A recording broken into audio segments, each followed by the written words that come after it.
dengar. Kalau melingkar nanti yang di belakang saya nggak dengar. Huruf U ya, ingin U ya. Ada tugas ya ini ya? Ada? Oke, kalau tugas direkam aja ya, supaya nanti materinya banyak. Soalnya kalau ditulis terlalu lama nanti.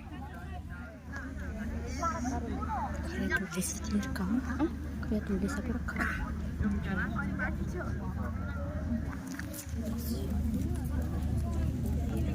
Oke, kalau di belakang saya nanti nggak dengar, yang di sana nggak apa-apa. Atau duduk di atas itu boleh, boleh.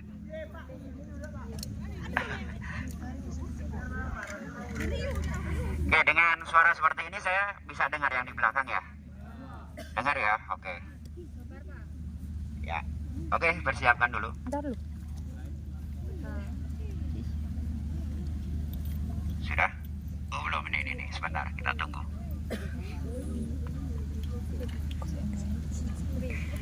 Baik, saya langsung cerita ke Borobudur ya.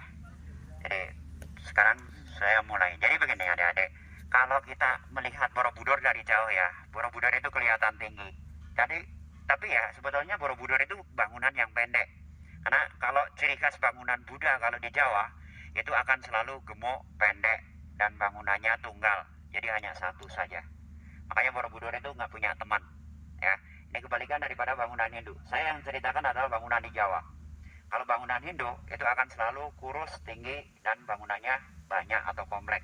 Kita bisa lihat contoh adalah Candi Prambanan atau Candi Dieng atau Candi Gedong Songo gitu ya. Jadi kecil-kecil, tinggi, dan banyak. Ya. Nah, sesuai dengan namanya Borobudur itu sebetulnya dari kata Boro dan Budur.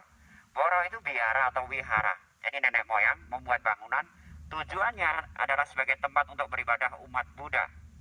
Budur itu di atas. Borobudur, biara yang dibangun di atas bukit. Dengan tinggi bukit 7 meter. Tinggi bangunan Borobudur 35 meter. Dengan panjang 121 meter, lebar juga 121 meter. Ya, jadi pendek kan? Karena ternyata tingginya tidak ada setengah daripada panjang atau lebarnya. Borobudur dibangun pada abad 8, jadi sudah 1200 tahun lebih umurnya, yaitu pada masa kerajaan Mataram Buddha. Di Jawa itu ada 3 Mataram, Mataram Hindu, Mataram Buddha, Mataram Islam. Nah, kalau Borobudur itu dibangun pada masa kerajaan Mataram Buddha, di mana kerajaan Mataram Buddha dinastinya disebut dengan Sailendra. Sailendra itu juga 2 kata ternyata. Sailendra berasal dari kata Saila dan Indra. Saila artinya gunung. Kalau Indra itu artinya penguasa atau raja. Disebut sebagai raja gunung atau penguasa gunung karena wilayahnya ada di tengah-tengah gunung, dikelilingi oleh gunung. Jadi kalau dari tadi kita melihat di sebelah selatan ada pegunungan yang panjang, namanya Pegunungan Menoreh. Pegunungan Menoreh itu panjangnya hampir mencapai 50 km. Dan itu juga menjadi batas wilayah antara Yogyakarta dengan Magelang. Jadi sebetulnya kota Yogyakarta ada di balik gunung sana. Ya, kalau di sisi timur ada Merapi dan Merbabu. Di utara ada Telomoyo sama Andong, sedangkan yang di sisi barat ada Sindoro sama Sumbing. Jadi kota di sini dikelilingi oleh gunung. Makanya nenek moyang menyebut kota di sini dengan nama Magelang. Magelang itu dari kata Maha Gelang. Maha itu sangat besar, Gelang adalah lingkaran atau ring. Jadi kota yang berada di dalam lingkaran yang sangat besar karena kotanya dikelilingi oleh gunung. Ya. Kota Magelang adalah kota tertua kedua kalau di Indonesia setelah kota Palembang. Ya, ini umurnya sudah 1116 tahun pada tanggal 11 April kemarin. Tapi kalau adik-adik menyebut nama Yogyakarta pada tanggal 7 Oktober tahun ini, kota Yogyakarta berulang tahun yang ke 267. Jadi 900 tahun lebih tua kota Magelang, karena kota Magelang sudah ada sejak dinasti Sailendra. Ini tertulis dalam prasasti yang namanya Prasasti Mantiasih dengan angka 907. Jadi tahun 907 itu sudah ada yang namanya kota Magelang. Baik, dari 7 gunung ada 4 yang berapi. Yang berapi ada di sisi timur, yaitu Merapi Merbabu, dan yang di sisi barat, yaitu Sindoro sama Sumbing. Pernah pada tahun 1006, 4 gunung tadi meletus secara serentak. Saking dasarnya letusan tadi, Borobudur ini akhirnya terkubur oleh abu vulkanik. Ini tahun 1006. Sedangkan gempanya ini mengakibatkan batunya pada jatuh. Jadi adik-adik nanti kalau mendekat ke Borobudur kita akan melihat Borobudur itu dengan batu yang masih banyak yang kurang, termasuk juga patung-patungnya banyak yang cacat. Patung Buddha atau arca Buddha di Borobudur jumlahnya ada 504 patung Buddha. Itu hampir separuh cacat. Jadi ada yang tidak punya kepala, ada yang tidak punya tangan, ada yang tidak punya kaki, ada yang tubuhnya tinggal separuh. Nah ini faktor utamanya adalah karena adanya gempa vulkanik yang terjadi pada tahun 1006. Faktor kedua ya faktor manusia juga. Pada masa penjajahan belum lahir undang-undang cagar budaya. Orang kalau naik Borobudur, apabila butuh souvenir, mereka akan penggal kepala patung Buddha untuk dijadikan souvenir. Ini pada masa penjajahan Belanda tepatnya. Borobudur ini terkubur oleh abu vulkanik tadi selama 800 tahun. Ketika pada masa penjajahan Inggris, jadi Jawa itu pernah dikuasai oleh bangsa Inggris selama 5 tahun. Dari tahun 1811 sampai 1816. 1814, Gubernur Jenderal Inggris yang berkuasa di Jawa, namanya Thomas Stamford Raffles. Dia perintahkan Borobudur untuk dibersihkan dengan 200 pekerja. Selama 2 tahun dibersihkan. Dari tahun 1814 sampai 1816. Kemudian direnovasi yang pertama ketika pada masa penjajahan Belanda. Tahun 1907 sampai 1911. Ya, jadi 1907 sampai 1911. Selama 4 tahun. Yang memimpin renovasi orang Belanda juga, namanya Theodor van Erp. Tapi renovasi tadi ternyata tidak sempurna.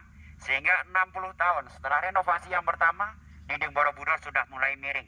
Kemiringan Borobudur itu mencapai 15 derajat. Jadi Borobudurnya hampir runtuh. Maka pemerintah RI mengadakan renovasi yang kedua, yang dimulai tahun 1973 dan selesai tahun 1983. Jadi renovasi yang kedua selama 10 tahun. Ya, ini yang merenovasi pemerintah RI. Nah, pada saat itu yang memimpin renovasi adalah Profesor Dr. Sukmono. Ini adalah dokter batu pertama di dunia ya. Jadi kita termasuk punya orang pintar juga. Profesor Dr. Sukmono. Ya. Dengan biaya, total biayanya adalah 25 juta US dollar. Sedangkan kita dibantu oleh UNESCO sebanyak 7 juta US dollar. Jadi yang merenovasi tetap pemerintah RI. Ya, UNESCO itu sifatnya adalah membantu saja. Nah, dalam renovasi yang kedua sudah lahir Undang-Undang Cagar Budaya. Kalau dalam pasal 66 ayat 1 dilarang menambah, mengurangi, merubah bentuk atau merubah warna. Sehingga kalau nanti kita naik mendekat ke Borobudur, kita akan melihat batu yang kurang tetap dipasang kurang. Termasuk juga patung-patung yang cacat juga dipasang cacat. Jadi itu bukan karena tidak bisa membuat atau tidak ada biaya, itu bukan. Tapi memang karena tidak boleh. Karena justru kalau kita pasang, yang pertama kita akan melanggar Undang-Undang Cagar Budaya. Yang kedua, kita justru akan menghapus nilai sejarah. Baik, secara teknis, secara geografis, Borobudur berada di desa Borobudur, berada di kecamatan Borobudur, berada di Kabupaten Magelang. Jadi Borobudur ada di Jawa Tengah, bukan di DIY ya. Dengan tinggi bangunan 35 meter, panjang 121 meter, lebar 121 meter, mempunyai 10 tingkat, mempunyai 9 lantai, mempunyai 3 tingkatan. Tingkatan yang pertama, lantai yang pertama disebut dengan Kama Datu. Tingkat yang kedua sampai ke 6 disebut dengan Rupa Datu. Sedangkan yang tingkat 7, 8, 9, 10 disebut dengan Arupa Datu. Ditandai dengan relief yang panjangnya 3,5 km.